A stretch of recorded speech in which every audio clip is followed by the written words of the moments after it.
জ্বর, সর্দি, কাশি হলে আপনি কি জিথ্রিন ৫০০ খেয়ে নিচ্ছেন? অনেকে এই ওষুধটা না জেনেই খাচ্ছেন।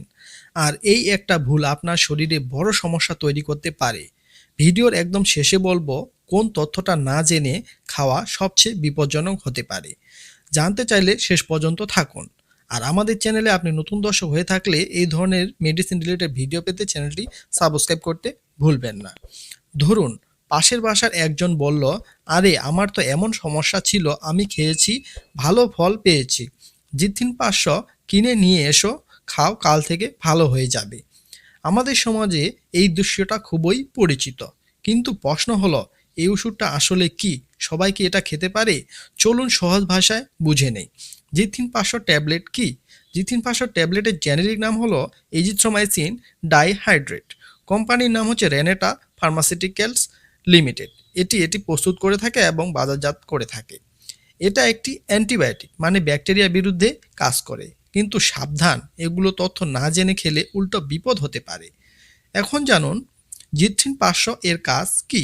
এই ওষুধটি সাধারণত ব্যবহার করা হয় গলার ইনফেকশন হলে, সাইনাসের সমস্যা হলে, নিউমোনিয়া, কানে ইনফেকশন, ত্বকের কিছু ব্যাকটেরিয়াল ইনফেকশন হলে, কিছু ক্ষেত্রে টাইফয়েডের জন্য এটি দেওয়া হয়।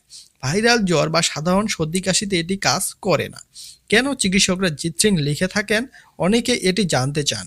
কারণ দিনে একবার খেলেই হয়, শরীরে দীর্ঘ সময় কাজ করে, নির্দিষ্ট ব্যাকটেরিয়া বেশ কার্যকর, কিন্তু তাই বলে নিজের ইচ্ছেমতো খাওয়া একদমই ঠিক না।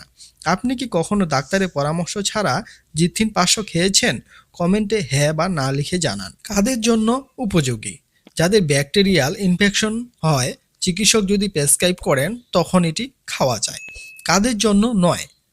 যাদের ভাইরাল জ্বর, সর্দি কাশি, লিভারে গুরুতর সমস্যা আছে, আগে এজিথ্রোমাইসিন খেয়ে অ্যালার্জির সমস্যা হয়েছিল, তাদের ক্ষেত্রে এটি খাওয়া যাবে না। এখন জানুন কিভাবে খাবেন।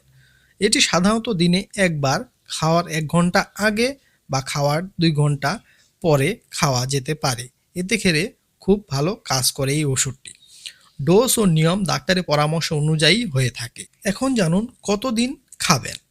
এটি সাধারণত ৩ দিন বা ৫ দিন ডোজ হয়ে থাকে। তবে নিজের ইচ্ছামতো কম বা বেশি দিন খাওয়া যাবে না। এখন জানুন পার্শ্বপ্রতিক্রিয়া কী হতে পারে এটি খাওয়ার পরে। এটি খাওয়ার পরে যেসব পার্শ্বপ্রতিক্রিয়া হয়ে থাকে তা খুবই দুর্লভ। তবে হতে পারে এমন পার্শ্বপ্রতিক্রিয়া হলো বমি বমি ভাব, ডায়রিয়া, পেট ব্যথা, মাথা ঘোরা। গুরুতর কিছু হলে অবশ্যই ডাক্তারের কাছে যেতে ভুলবেন না। আপনার অভিজ্ঞতায় জিথ্রিন খেয়ে কোনো সমস্যা হয়েছিল কিনা কমেন্টে লিখলে অন্যরা সচেতন হতে পারবে। সবচেয়ে জরুরি সতর্কতা হলো, এখন আসি সেই কথায়, অনেকে এই তথ্যগুলো না জেনেই খাচ্ছেন। যেমন সবচেয়ে গুরুত্বপূর্ণ তথ্য হলো, জিথিন ৫০০ বারবার অপ্রয়োজনে খেলে ভবিষ্যতে এই ওষুধ আর কাজ নাও করতে পারে। এটাকে বলে অ্যান্টিবায়োটিক রেজিস্ট্যান্ট। আজ কাজ করলেও কাল আপনার শরীরে এই ওষুধ অকেজ হয়ে যাবে।